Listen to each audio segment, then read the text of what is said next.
വ്യവസായിയും ഇസ്മായിലി ഷിയ മുസ്ലിമുകളുടെ ആഗോള നേതാവുമായിരുന്നു കരീം അൽ ഹുസൈനി ആഗാ ഖാൻ. പ്രവാചകന്റെ മകളുടെയും അടുത്ത ബന്ധുവിന്റെയും പിൻതലമുറക്കാരനായിരുന്നു ഈ വ്യവസായി.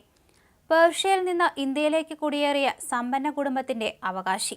1.25 കോടി ഇസ്മായിലി ഷിയ മുസ്ലിം സമൂഹത്തിന്റെ ആത്മീയ നേതാവായും ആഗോളതലത്തിൽ നിറഞ്ഞുനിന്നു. പാശ്ചാത്യ രാജ്യങ്ങളിൽ ഹീറോ പരിവേഷമായിരുന്നു ആഗാ ഖാന്. സ്വിറ്റ്സർലൻഡിൽ ജനിച്ച് ഫ്രാൻസിൽ വളർന്ന, പോർച്ചുഗലിൽ മരിച്ച ബ്രിട്ടീഷ് പൗരത്വമുള്ള ആഗാ ഖാൻ അത്യപൂർവ വ്യക്തിത്വത്തിന് ഉടമയായിരുന്നു. ഇന്ത്യ 2014 പത്മവിഭൂഷൺ പുരസ്കാരം നൽകി ആദരിച്ച വ്യക്തിയാണ് ആഗാ ഖാൻ. ആത്മീയ നേതാവും മനുഷ്യസ്നേഹിയും ലോകത്തിലെ ഏറ്റവും വലിയ ധനികന്മാരിൽ ഒരാളുമായിരുന്നു ആഗാ ഖാൻ.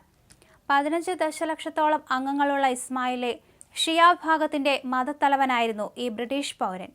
1957 20-ാം വയസ്സിൽ മുത്തച്ഛനിൽ നിന്ന് അദ്ദേഹം തന്റെ പദവി പാരമ്പര്യമായി സ്വീകരിച്ചു. സ്വന്തം മകനായ അലി ഖാൻ രാജകുമാരൻ ജീവിച്ചിരിക്കെ തന്നെ പൗത്രനെ പിൻഗാമി ആക്കുകയായിരുന്നു മുത്തച്ഛൻ.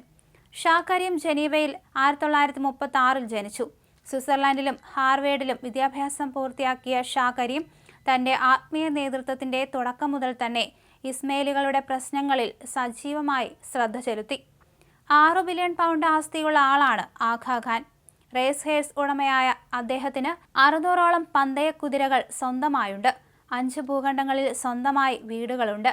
ജർമ്മൻ പോപ്പ് ഗായികയായിരുന്നു ആഗാ ഖാന്റെ ആദ്യ ഭാര്യ. 500 മില്യൺ പൗണ്ട് നൽകി ഇവരിൽ നിന്ന് വിവാഹമോചനം നേടി. ചരിത്രത്തിലെ ഏറ്റവും ചെലവേറിയ ഡിവോഴ്സായാണ് ഇതിനെ വിലയിരുത്തുന്നത്. പ്രതിസന്ധികൾ നിറഞ്ഞ സ്വകാര്യ ജീവിതത്തിനിടയിലും ലോകമെമ്പാടുമുള്ള ജീവകാരുണ്യ പ്രവർത്തനത്തിലും സജീവമായിരുന്നു ആഗാ ഖാൻ. പോർച്ചുഗലിലെ ലിസ്ബണിലായിരുന്നു മരണം. പിൻഗാമിയെക്കുറിച്ചുള്ള പ്രഖ്യാപനം പിന്നീട് ഉണ്ടാകുമെന്ന് ആഗാ ഖാൻ ഫൗണ്ടേഷൻ അറിയിച്ചു. 2 നൂറ്റാണ്ടുകൾക്ക് മുമ്പ് പേർഷ്യയിൽ നിന്ന് ഇന്ത്യയിലേക്ക് പലായനം ചെയ്തതാണ് ആഗാ ഖാന്റെ കുടുംബം. ബ്രിട്ടീഷ് പൗരത്വം ഉണ്ടായിരുന്നിട്ടും ജീവിതത്തിന്റെ ഭൂരിഭാഗവും ഫ്രാൻസിൽ ചെലവഴിക്കുകയായിരുന്നു അദ്ദേഹം. പ്രവാചകന്റെ മകൾ ഹസ്രത്ത് ബീബി ഫാത്തിമയുടെയും പ്രവാചകന്റെ ബന്ധുവും മരുമകനുമായ ഹസ്രത്ത് അലിയിലൂടെ പ്രവാചകൻ മുഹമ്മദ് നബിയുടെ നേരിട്ടുള്ള പിൻഗാമിയാണെന്ന് ആഗാ ഖാന്റെ കുടുംബമെന്നാണ് വിശ്വാസം. ശതകോടികളുടെ ബിസിനസ് സാമ്രാജ്യത്തിന് ഉടമയായിരുന്നു ആഗാ ഖാൻ. ഇസ്മായിലി ഇമാമത്തിനും ആഗാ ഖാൻ ഡെവലപ്മെന്റ് നെറ്റ്വർക്കിനും ഇന്ത്യയുമായി ദീർഘവും ചരിത്രപരവുമായ ബന്ധമുണ്ട്. 100 വർഷം പഴക്കമുള്ള ഗുജറാത്തിലെ മുദ്രയിൽ ആഗാ ഖാന്റെ മുത്തച്ഛൻ സർ സുൽത്താൻ മുഹമ്മദ് ഷാ സ്ഥാപിച്ച ആദ്യത്തെ ആഗാ ഖാൻ സ്കൂൾ ഏറെ പ്രശസ്തമാണ്.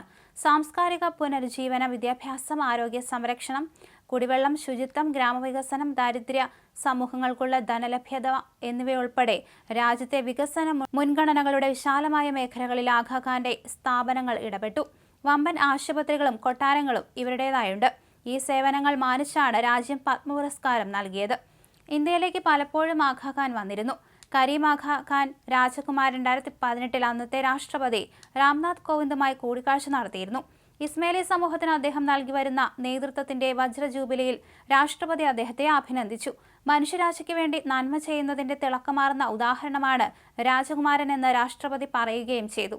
വികസന സംരംഭങ്ങളിൽ ഇന്ത്യക്കും ഇതര രാജ്യങ്ങൾക്കും ആഗാ ഖാൻ രാജകുമാരൻ നൽകുന്ന സഹായങ്ങളെ ആദരിക്കുന്നതായും രാംനാഥ് കോവിന്ദ് പറഞ്ഞിരുന്നു.